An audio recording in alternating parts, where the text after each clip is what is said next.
최 과장이 벨을 눌렀습니다. 응답이 오더군요. 그래서 뭐라 하기도 그렇고 해서 일단 핑계를 대고 건물주인 불러내는 데는 성공했습니다.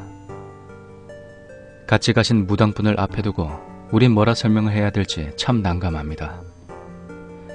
50대 후반 아주머니셨는데 참 곱게 생기셨더라고요. 제가 용기 내어 사정 설명을 한참 동안 했네요. 물론 핵심 내용은 말씀드려봤자 이해 못하실 거고 대충 돌려가며 설명했습니다. 요즘 세상에 귀신 이야기가 그런 이야기를 꺼내기가 뭐 쉬운 일이겠습니까? 근데 설명을 한창 들으시고는 집 안으로 잠시 들어오나 하시네요. 모두 같이 집 2층으로 올라갔습니다. 거실에서 잠시 아주머니 음료수 준비하는 동안 여기저기 훑어보고 있었죠. 모두 좀 이상하게 생각이 들긴 했지만 무당분은 잠시 정좌를 하시고 뭔가를 계속 읊조리고 계셨고 아주머니가 들고 나오신 음료수 한잔하고 아까 하던 이야기를 좀 더 설명해달라고 합니다. 참, 어떻게 설명할까 난감할 때였습니다. 이 집에 관연한 처자가 대충 눈치를 채고 계셨던 듯 무당분이 뭐라 하기가 무섭게 아주머니 표정이 좀 심히 구겨지시더니 딸 이야기를 합니다. 병으로 2년 전에 죽었다고 말이죠. 처음에는 우연히 일치인가 했습니다.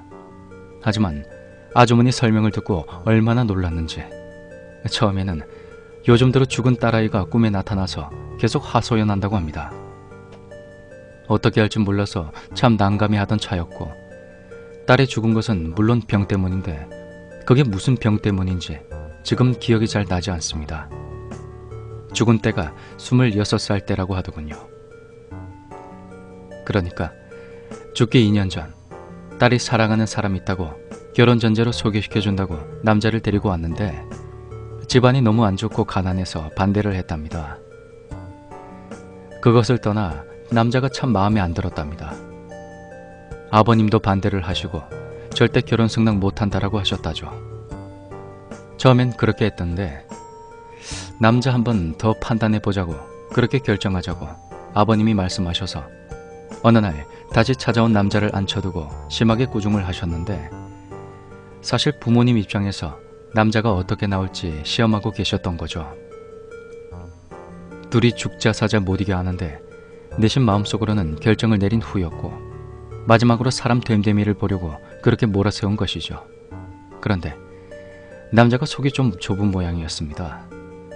그냥 무릎 꿇고 따님 주시면 정말 사랑하고 열심히 살겠습니다 라고 하면 못 이기는 척 승낙해 주려고 하셨답니다. 그런데 남자가 그걸 파악하지 못하고 그냥 뛰쳐나가더랍니다. 따님은 따라 나갔고 아버님이 심하게 노하시고 그나마 마음 결정한 것이 물거품이 돼버렸죠. 문제는 그 다음이었습니다. 둘이 나가서 바로 옆집에 술을 마신 거였죠. 멀리 가지도 않고 그냥 바로 옆집, 즉 막장집에서 둘이 술이 떡이 되도록 마신 거였습니다. 나중에 딸한테 들은 내용이지만 우리 부모님 그렇게 무지막지한 분 아니다. 다시 한번 들어가서 설득하자고 했는데 남자는 막무가내였다더군요. 둘이 울면서 술도 많이 먹고 해서 따님은 계속 집에 올라가자고 했는데 남자는 여자를 뿌리치고 비틀거리며 그렇게 내려갔는데 그 뒷모습이 마음에 걸렸다고 하더군요.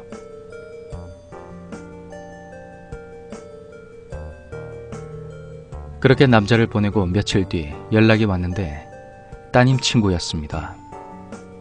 전화를 받자마자 애가 기절을 하더랍니다. 그러니까 막장집에서 밑으로 메인 도로로 내려오다가 오거리 건널목에서 차에 치여 현장에서 즉사했다는 겁니다. 그 사건 이후로 애가 시름시름 앓더니 병원에 데리고 갔는데 중병 선고를 받고 백방으로 노력했는데도 애가 살려는 의지가 없었는지 2년간 침대에서 시름시름 앓다가 죽었다고 하더군요.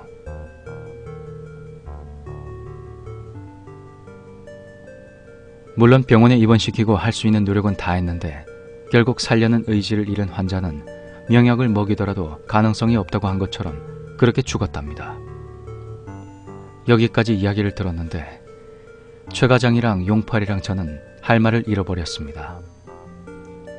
더 이상 이야기 안 해도 그 애가 그인지 당연히 감이 왔고요. 무엇보다 그의 방 위치를 보니 밑에 계단 아래, 즉 막장집 화장실 윗부분이더군요. 우린 처음부터 끝까지 모든 경위를 아주머니께 말씀드렸습니다. 조금 시간이 흐른 뒤 무당분이랑 그쪽 아주머니랑 이야기가 오고 가더니만 무당분이 우리 보고 다 끝났다고 하시면서 이제 가셔도 된다고 하시더군요. 보니까 무당이랑 아주머니가 딸을 달래서 좋은 곳으로 보내주고 천도제를 지내기로 했답니다. 물론 그 애가 그 애인지 확답은 없었지만 사건 경위를 봐서는 불을 보듯 뻔한 일이었죠. 정말 가까운 곳에 원인이 있었는데 근 2달이 넘게 헤매인 것이 좀 아쉬웠습니다. 나 진작 그 철문 주인집과 이야기해볼 것을 하고 말입니다. 막장집 주인 아저씨는 아무것도 모르고 있었고 결국엔 근데 2년 동안 아무 일 없었는데 갑자기 지금 나타난 이유가 뭘까 생각했습니다. 그것도 바로 아래층 막창집 화장실에서 왜 나타났을까 했습니다.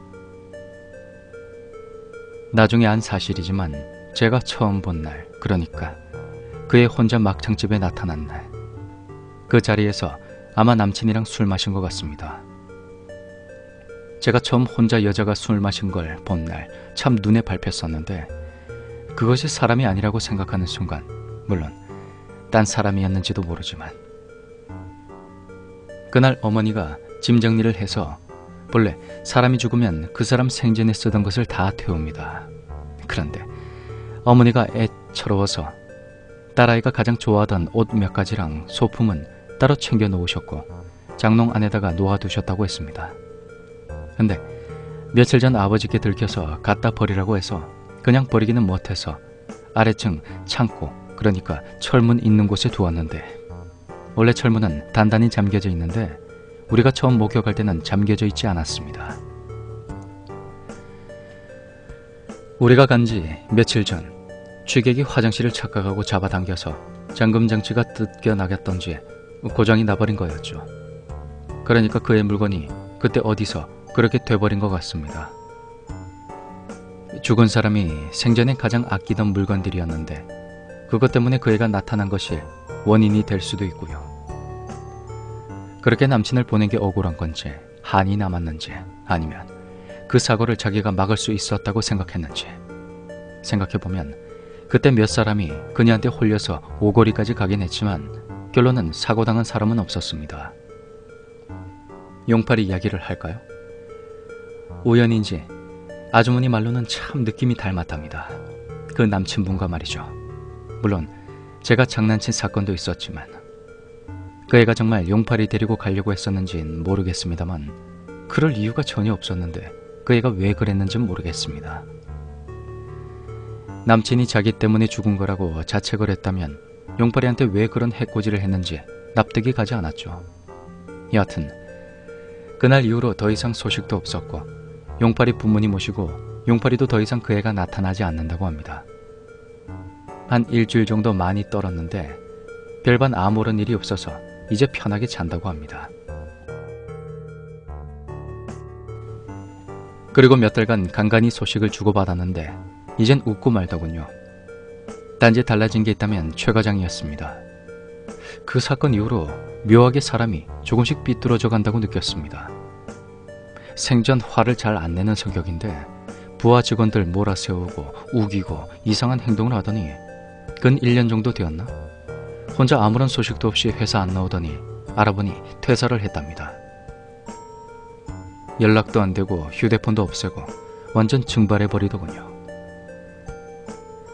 제가 주위에 최 과장 친구들도 몇몇 아는데 친구들조차도 연락 끊고 완전 잠적해버렸더군요. 이후로 최 과장 소식은 지금까지도 들은 적이 없습니다. 몇 년 전인가 친구 결혼식 때 만난 사람 중에서 용팔이 소식을 들을 수가 있었는데 결혼해서 애가 둘이나 있답니다. 그리고 아무도 최 과장 소식은 모르더군요. 어떻게 되었는지 말입니다. 위 내용은 나중에 용팔이가 결제 때문에 무당 찾아갔다가 그 무당이 말한 내용입니다. 물론 그에 달래주려고 굿 좀 하고 천도제 했답니다. 무당뿐이야 우리 덕분에 돈 좀 벌었죠. 양쪽 집안에서 굿거리를 했으니. 그렇지만 그 무당분 덕분에 그렇게 해결이 나서 정말 다행이었습니다. 절대는 이상한 장난해선 안 되겠구나 하고 뼈저리게 느꼈습니다만, 그렇지만 그 덕분에 그의 혼을 달래줘서 좋은 데 보내주게 되어 참 다행이라고도 생각을 합니다. 내가 쌓은 복은 다 내게로 돌아온답니다. 항상 밝은 생각, 밝은 마음으로 상대방을 대하면 언젠가 그보다 더 많은 복이 내게로 온다고 합니다. 상대방을 경멸하고 헐뜯고 욕하면 그 기운이 항상 내 주위를 맴돌며 내 자신을 괴롭힙니다. 그리고 나쁜 기운이 항상 내 주위를 맴돌죠. 상대방이 화를 내더라도 내 마음에 들지 않고 심지어 짜증을 내더라도 결국 그 짜증은 내게로 다 되돌아온답니다. 나쁜 것은 빨리 떨쳐버리고 늘 나는 행운하다, 복받은 사람이다, 내 주위에는 항상 행운이 가득하다 라고 암시하고 하면 정말 행운이 나를 찾아오게 된답니다. 내가 간절히 소망하고 바라는 일이 뜻하지 않게 이루어지듯이 항상 즐거운 마음으로 생활하면 내 주위 환경이 즐겁게 변한다고 합니다.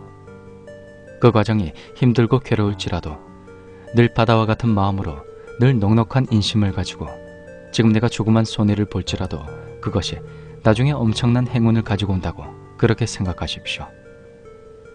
남을 비방하고 헐뜯는 것은 바로 자기 자신에게 욕하는 것과 마찬가지입니다.